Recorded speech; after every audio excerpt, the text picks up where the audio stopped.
¿Por qué estudiar el libro de los Hechos? Quiero explicarle por qué puso eso Dios en nuestro corazón. Hechos es la historia de la expansión del Evangelio. Hechos narra la historia de la expansión del Evangelio. Se usó un pequeño grupo de personas en Jerusalén, mal contados 120 que estaban la primera vez reunidos, para propagar el mensaje de Jesús a todo el planeta conocido en ese momento. ¿Usted cree que el mensaje de Jesús necesita ser expandido hoy día?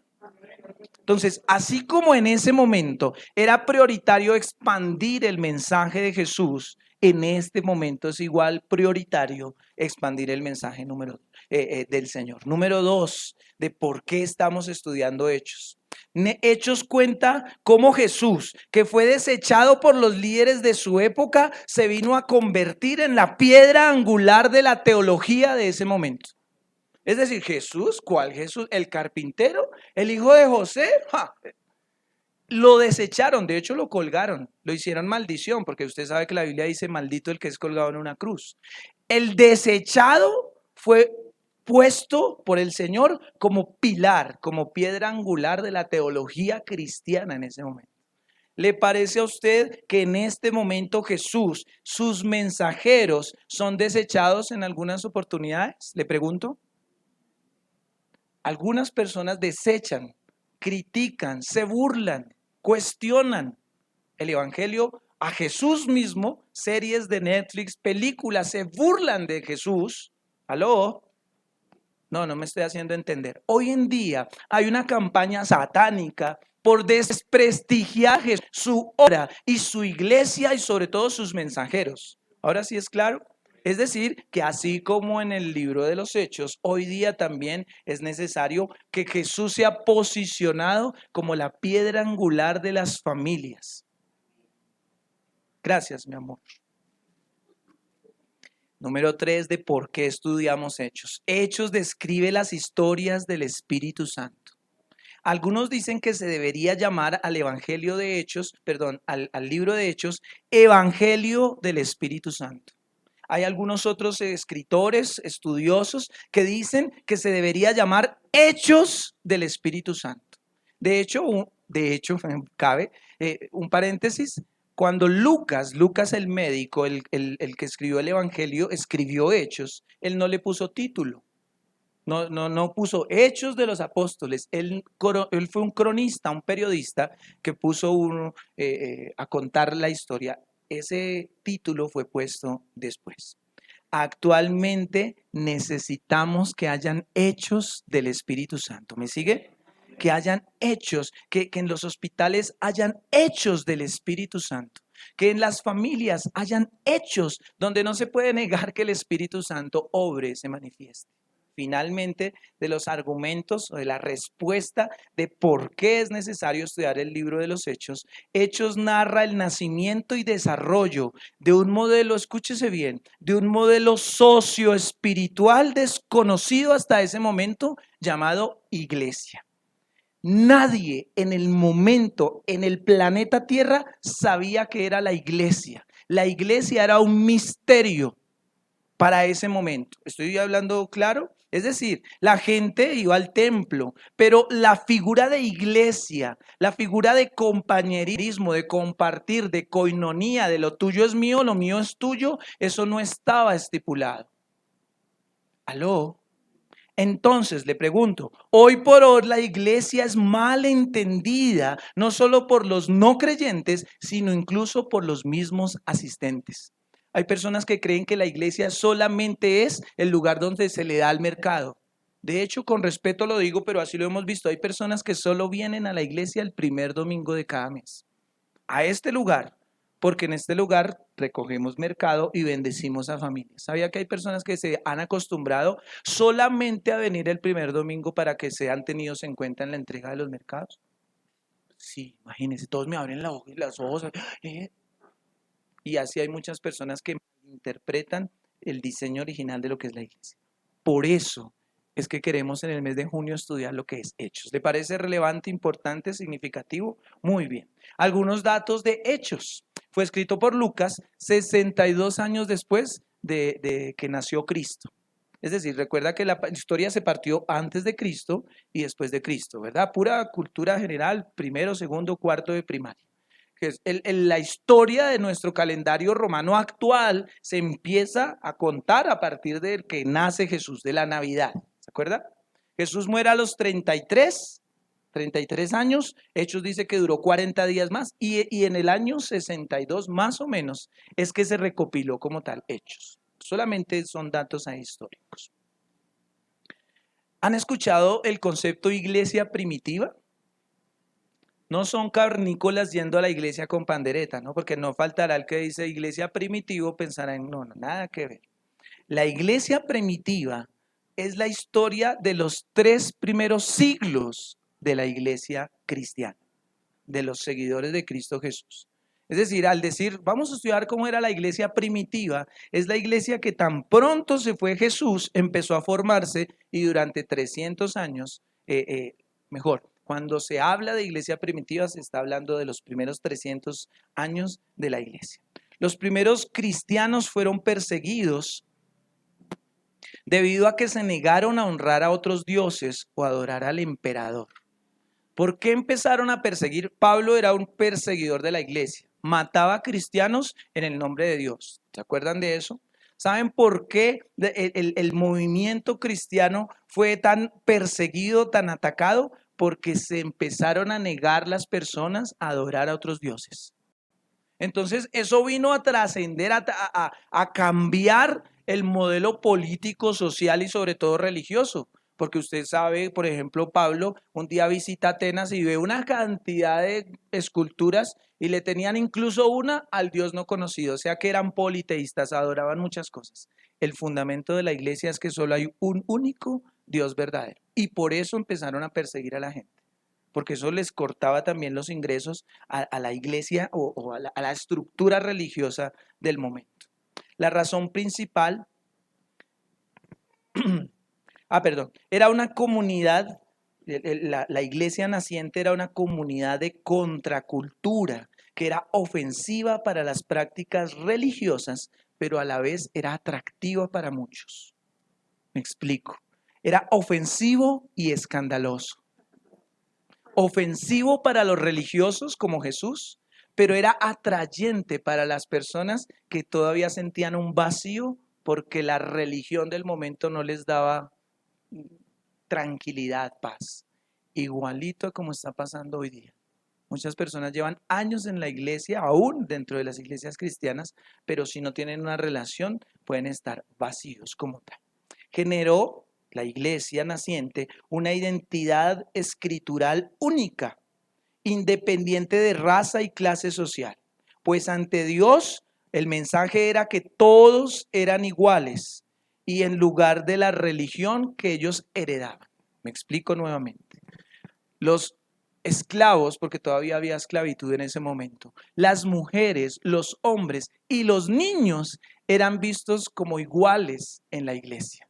Eso para ese momento no cabía en los corazones de las personas. A un romano que le dijeran que su esclavo era igual a él, eso era un atentado.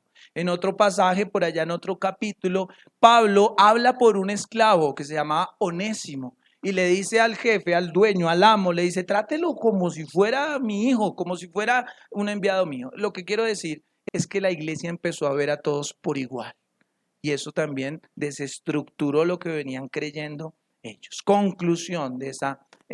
Y lo otro era que donde nacían las personas heredaban la religión de los que estaban sentados en ese lugar. ¿Qué quiere decir eso? Que si eran, no sé, estoicos y nacían en ese lugar, todos los niños que nacían ya heredaban esa religión.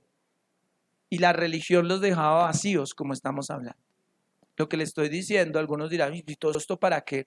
Es el ambiente político, social, como el que estamos viviendo, para entender de una mejor manera el libro de los Hechos. Porque hoy pues arranca, pero vamos a seguir estudiando todo eso.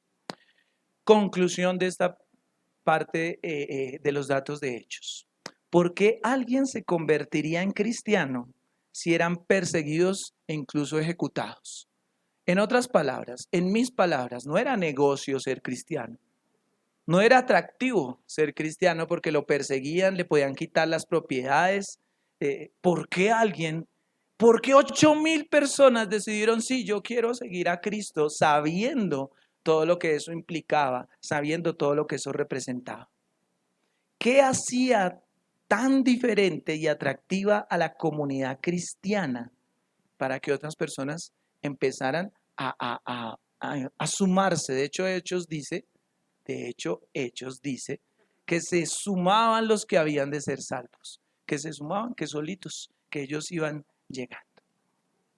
Lo que a continuación vamos a hacer, que es el final, que es la parte final, es que Hechos, o mejor, yo destaqué, yo me puse a estudiar y saqué algunos principios. Y el título de este mensaje, pero necesitaba contarles toda esa historia para llegar a esto, es que este es el primer episodio de esta serie. Y este primer episodio contiene un resumen de lo que está expuesto en Hechos capítulo 1, 2, 3 hasta el 7.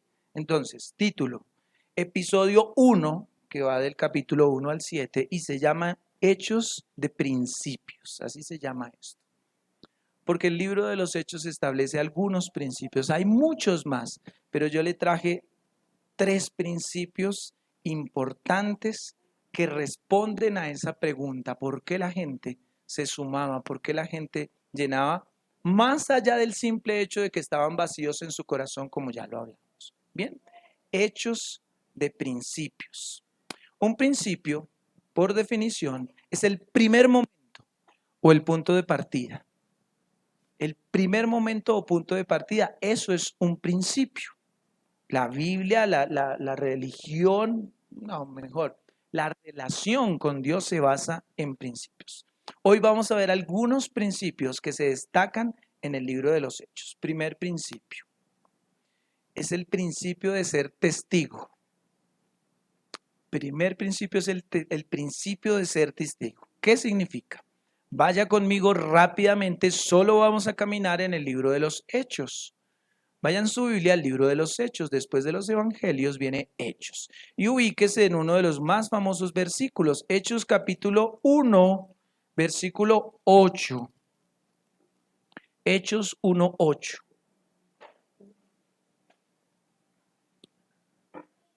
Pero recibiréis poder cuando haya venido sobre vosotros el Espíritu Santo. Y me seréis, ¿qué? Testigos en Jerusalén, en Judea, en Samaria y hasta lo último de la tierra. Un testigo es una persona, no sé si hay algún abogado, no, ¿cierto? Son puros ingenieros en esta iglesia, Dios santo. Alguien que estudie leyes sabe que un testigo es una persona que ha presenciado una situación, una persona que ha presenciado, entonces vio un accidente, entonces, ¿qué pasó? Ah, sí, yo vi que el señor se pasó el semáforo y el otro venía y lo atropelló. Un testigo es una persona que ha presenciado algo o una persona que sabe algo. Dice, Dani, ¿usted sabe cómo maneja el señor tal el dinero? Sí, yo sé cómo lo maneja, yo soy testigo, yo sé él cómo maneja. Entonces, en conclusión, un testigo es una persona que ha presenciado algo o que sabe y declara en un juicio, por ejemplo, y da testimonio de alguna situación. ¿Estoy siendo claro? ¿Verdad que sí? Entonces, el principio de ser testigo es que usted y yo necesitamos ser testigos del poder de Dios, según Hechos 1:8.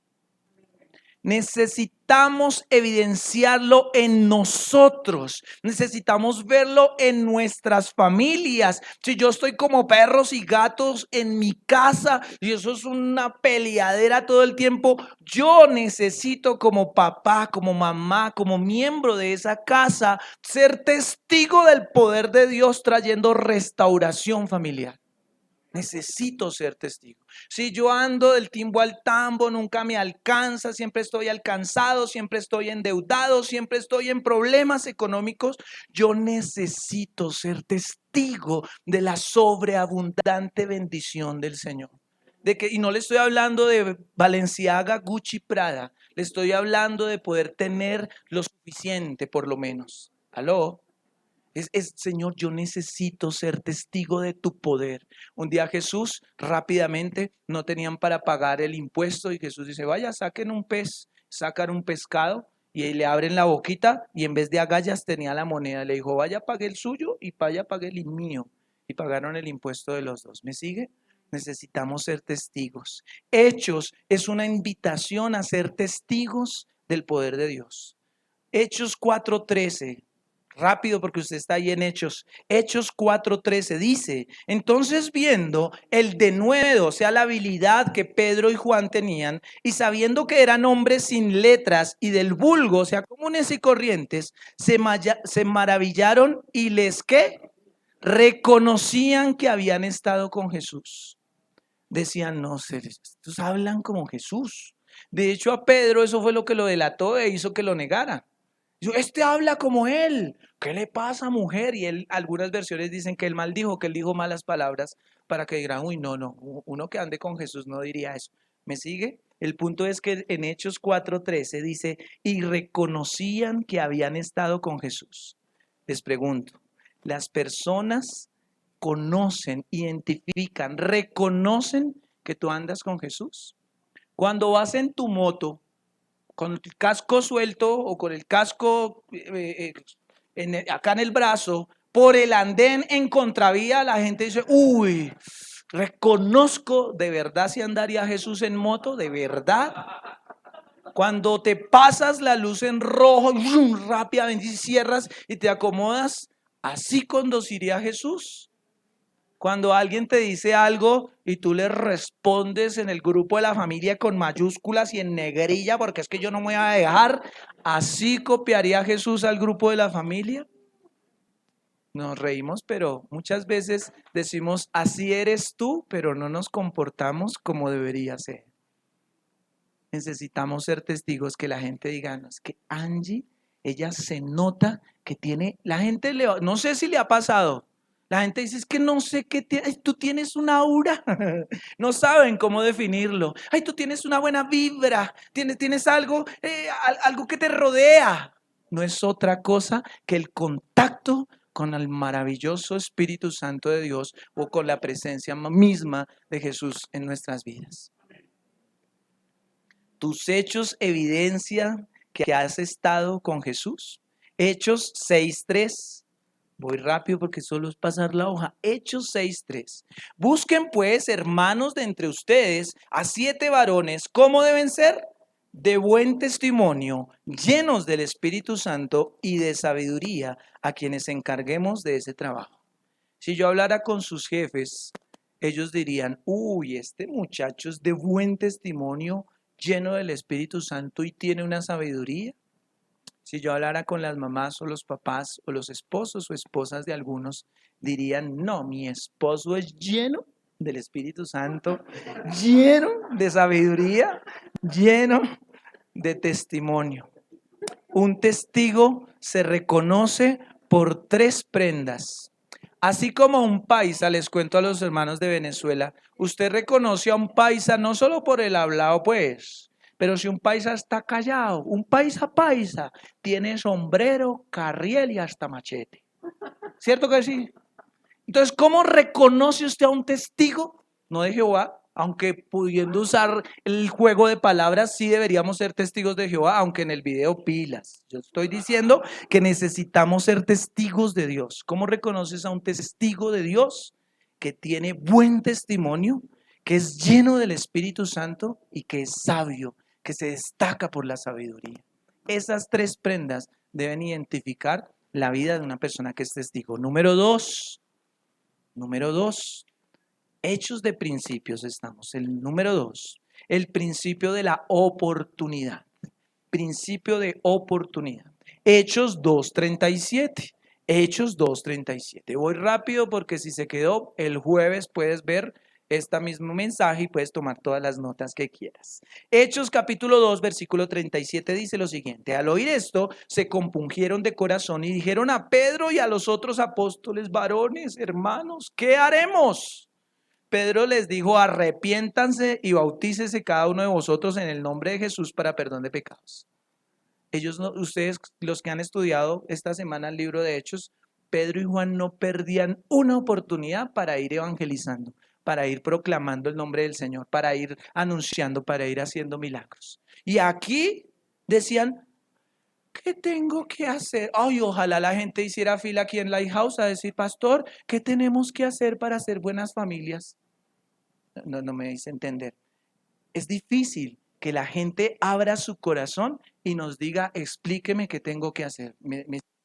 Que alguien le diga a usted, dígame Dani, ¿de verdad qué tengo que hacer? Cuando eso pasa, directo y a la yugular como Pedro, arrepiéntase y crea en el Señor Jesucristo y láncele la caña de pescar que nos hablaba Olmer, creo que era en el mes de febrero, atráigalo con esa carnada para que venga salvación a su vida. Hechos capítulo 3, versículo 4, Hechos 3, 4. Pedro con Juan, fijando en él los ojos, le dijeron, mírenos, como el pastor. Mas Pedro dijo, no tengo plata ni oro, pero lo que tengo te doy en el nombre de Jesús, levántate. Otro, perdón la expresión, papayazo. Ay, por favor, una monedita una monedita no enriquece ni empobrece a nadie. Y entonces le dijo, míreme, no tengo oro ni... Un paréntesis. No era que no tuvieran dinero, sino que el dinero que tenían no era para la limosna. Me explico. Pedro y Juan venían a adorar y en el bolsillo, estoy seguro, la costumbre judía era que venían a adorar con un presente para el templo. Es decir, traían el billete de 50, hablando en colombiano, o el de 20, el de 10, el que sea. Y dice, hay una monedita una monedita no enriquece ni empobrece a nadie, por favor. Entonces dijo, este dinero no es para usted. Eso es lo que traduce, no tengo oro ni plata. No te puedo dar de lo que reservé para el Señor. Pero de lo que sí puedo dar, te doy en el nombre de Jesús, levántate y anda. Tremendo, principios. Muchas veces van a llegar, ay vecina, me da algo de plata y tienes el sobre del diezmo. No, ese dinero no es para eso. Me abren los ojos tan lindos. Porque usted adora al Señor y consagra esa parte. Con la ofrenda tú puedes sembrar de una forma maravillosa. Uy, Señor, pastor, pero es que Dios sabe que esa hermana era necesitada. Pero si así fuera, diría que los diezmos son solo para los necesitados, los hambrientos y todo eso. Qué chévere. Cierro el paréntesis. Este dinero no es para ti, pero lo que sí te puedo dar es el poder que yo creo que hay en mí. Levántate y anda. Oportunidad. La oportunidad. Y con ese evento fue que posteriormente 5,000 se convirtieron. Porque la gente dijo, oiga, el cojo, pongámosle un nombre al cojo, no sé, Guperto. El cojo Guperto, el que siempre vimos, lo sanaron y ahora baila allá y no sé. ¿En serio? Camine, mire. Ustedes vieron al cojo Guperto, ¿cierto? Sí, el poder de Dios lo sanó. Y empezó él a contarles y todo el mundo, ¿qué podían decir? ¿Aló? O sea, ¿qué otra forma podía? Ya era algo mucho más evidenciable, tangible. Pedro y Juan vieron oportunidades para hablar de lo que fueron testigos. En sus primeras 2 predicaciones, Pedro convirtió o logró persuadir mejor a 8,000 personas. Hechos 13:19. Y aquí en este momento yo tengo la oportunidad de anunciarle lo que está en Hechos 3:19. Voy a ser coherente con lo que estoy enseñando y voy a utilizar esta oportunidad. Hechos 3:19. Para alguien o para algunos en esta noche, lo que el Señor te quiere decir es que te arrepientas y te conviertas para que sean borrados tus pecados y vengan de la presencia del Señor para tu vida tiempos de refrigerio. Yo tomo la oportunidad esta noche para algún hombre, alguna mujer que ha jugado con el evangelio, que sabe que debe tomar las cosas en serio, y te digo, arrepiéntete y conviértete para que se borren tus pecados y puedas recibir de la presencia del Señor tiempos de refrigerio que tanto han estado necesitando y buscando. Era mi oportunidad, yo les dije, tenía que aprovecharla. Hoy es tiempo de arrepentimiento y conversión. Final, algunos dicen, gloria a Dios. Punto 3, el principio de la hermandad. Le resumo Le conté primero todo el sustento histórico de Hechos y panamos hablando de Hechos de Principios, episodio 1, que es lo que hoy nos congrega. Primer principio, ser testigo. Segundo principio, principio de la oportunidad. Y tercero y final, principio de la hermandad. ¿Qué significa eso? Hechos 4:32. Hechos 4:32. Y la multitud de los que habían creído eran envidiosos y mentirosos. No, ¿qué le pasa? No. Y la multitud de los que habían creído era de un corazón y un alma. Y ninguno decía ser suyo propio nada de lo que poseía. O sea que, hermano Orlando, esa camioneta que está afuera también es mía. No lo veo decir amén. Cada uno no decía decir de suyo propio nada de lo que poseía, hermano Orlando. Reciba esta palabra en el nombre del Señor. Sino que tenían todas las cosas en común. Dios le está hablando a alguien. Versículo 34 de Hechos 4. Así que no había, mire tremendo, mire lo que lograron conseguir en la iglesia. No había entre ellos ningún necesitado. ¡Wow! O sea que en la iglesia, dice, ¿tú en qué iglesia te congregas? En la de Pedro y de Juan. Ay, allá deben haber muchas necesidades, muchos enfermos, muchos debilitados, muchos... No, la verdad, ninguno está necesitado. Ay, ojalá me dijeran a mí, pastor, ¿y en su iglesia hay necesitados? No, no me pregunten, por favor.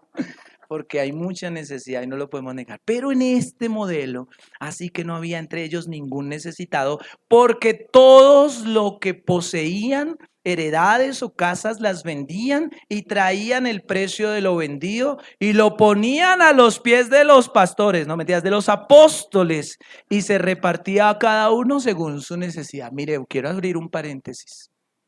El que dice que el diezmo y ofrenda es una práctica del Antiguo Testamento, le conviene diezmar y ofrendar. Porque si vas a moverte en ese escenario, en el Nuevo Testamento tendrías que hacer, como dice acá, dar y vender y poner a disposición del siervo del Señor las cosas para que se reparta como son las necesidades de las personas. ¿Estoy siendo claro? No les estoy diciendo salgan a vender sus casas. Pero el primer modelo de la iglesia primitiva llegó a ese nivel. Pero atención, porque me están abriendo los ojitos como para echarles gotas. Pedro y Juan nunca les dijeron vayan, vendan las casas.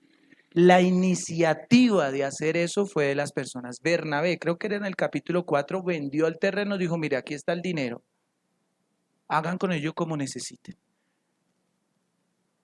¿Cómo se llama? Zafira y... Ananías y Zafira dijeron, amén, amén, amén. Se movieron en emociones, vendieron el terreno y dijeron, uy, 45 millones de pesos, darles a esos hombres. No, ¿qué tal? Digamos que lo vendimos en 22.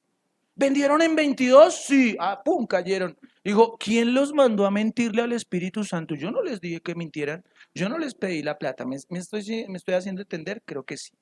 Entonces, no, la iglesia llegó a la madurez donde ya ni siquiera solo la 10ª parte, sino todo. Hay alguien necesitado, hay alguien, no, tome. Si yo tengo 2 panelas, no, yo con una panela tengo. Si yo tengo para el bus y si usted no tiene, no, vámonos, que nos lleven por la puerta de atrás. Eso era en mi época, ya no hay puerta de atrás. Todos poseían heredades, casas las vendían. Hermandad. En el diccionario, cuando usted busque la palabra hermandad, dirá algo como lo siguiente. Una hermandad, no son los Landa Landa ni los de las películas sino una hermandad real, es una relación de afecto y solidaridad.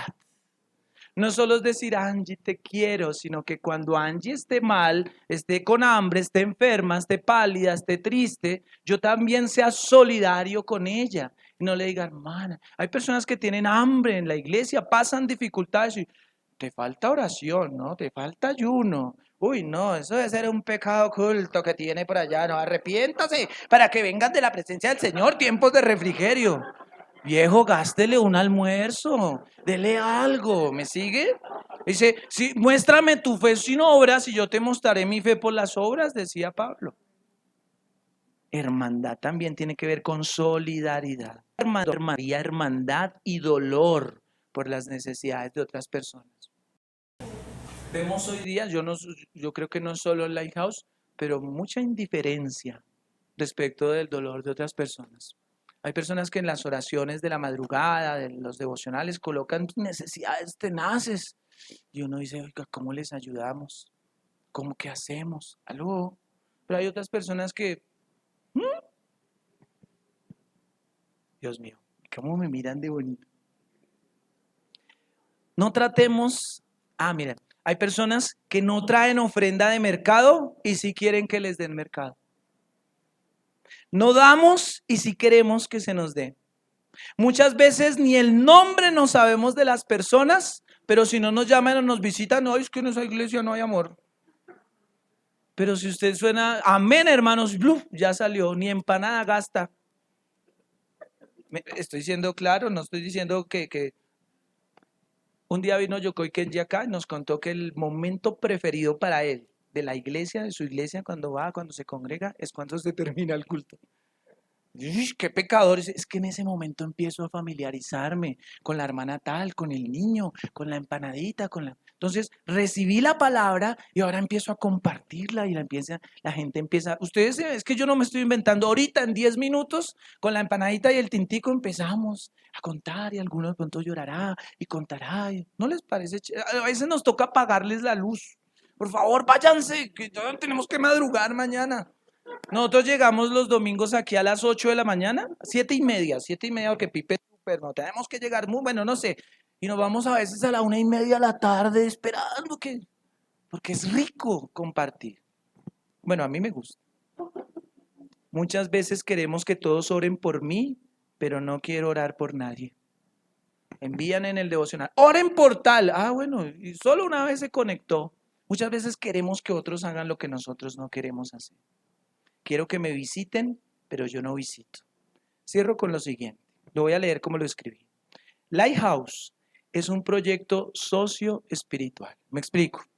Tenemos ayuda social, como ayuda de mercados, como ropa e incluso ayuda económica hemos dado a familias. Tenemos acompañamiento emocional. Tenemos ayuda para los padres en Goodland, tenemos ayuda para las mujeres en Mujeres de Propósito, tenemos ayuda para los hombres los jueves en Valientes, tenemos la ayuda para los jóvenes los sábados en GPS, tenemos formación espiritual en la escuela bíblica y el discipulado. Ahora tenemos acompañamiento en la lectura bíblica en los talleres de oración. Pero hay personas que eso no les interesa. Es como si nos dejaran el plato servido. ¿Estoy siendo claro? Hermandad es que sí, yo espero que me ayuden, pero la otra cara de la moneda es que yo en ocasiones también tengo que abrir la boca. ¿Por qué no habían necesitados en la historia de Hechos? Porque la gente decía, oiga, qué pena, me falta para el recibo. Pero a veces somos tan orgullosos, todos, que tenemos el ojo acá. ¿Y cómo estás? Bien, hermano, la gloria del Señor está descendiendo en mi familia. ¡Aleluya! Uy, venga, ore por mí porque usted está que bota corriente. Y están bien mal. Yo no estoy diciendo que publiques en Facebook, me embargaron, por favor, y a 50 le gusta eso y nadie hace nada.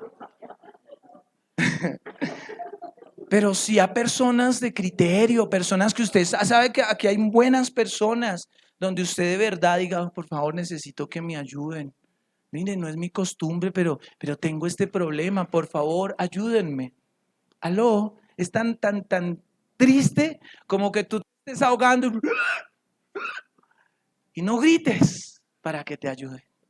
Como que tú un día me ahogué, con esto termino, un día en la casa, vivíamos todavía en el Tintal y se me fue mi mamá y las abuelitas y las mamás dicen, se le fue por el camino viejo, se me fue la saliva y yo, y estaba sentado comiendo y me paré de una y parecía un marranito. Y ese escándalo fue lo que hizo que mi familia me ayudara. Pero qué tal que yo ahí, ¿cómo estás? Muérase solo porque como más. Nos reímos, pero así somos en ocasiones. En ocasiones la ansiedad golpea, ustedes saben mi propia historia, y hasta que yo no reconocí que era la bendita ansiedad en mi propia vida, no vino la salida. Pero por meses, no, es el tabique, no, es la tiroides, no, y yo me aferraba al diagnóstico cuando mi esposa, motivada por el Espíritu Santo, reconozca de pronto es que usted tiene ansiedad. No, el pastor con ansiedad, uy, no. Y cuando definitivamente yo dije, sí, no, es eso, vino el camino para salir de todo eso. ¿Saben por qué no había ningún necesitado? Porque la gente abría la boca para pedir ayuda a sus hermanos. No quiere decir esto que sentemos una base de que ahora entonces, ay, como el pastor dijo, entonces Nicole, yo veré, no me presta 5 lucas porque el pastor dijo, no, entiéndase muy bien. Pero sí es en ocasiones muy necesario. A veces no solo dinero, a veces, pastor, llevo 3 días sin dormir. ¿Por qué? No sé, la verdad. No sé, me siento intranquilo. ¿Por qué? No sé. O en ocasiones es pastor o hermano Eldrin o Dani o Olmer. Fallé. No sé ni, me da pena decirle, pero volví a caer con la misma piedra. Un día hablábamos con los jóvenes. Volví a caer y es lo mismo. Yo no vuelvo a la iglesia. No, ¿qué le pasa? Ahora es cuando más necesitas venir a la iglesia. La iglesia es para los enfermos. Los sanos no necesitan médico, dijo Jesús, sino los enfermos. ¿Me sigue? Y así tengo muchos ejemplos. Bien. Yo creo que este primer episodio nos aterriza mucho en la necesidad de seguir estudiando Hechos de los Apóstoles. Amén.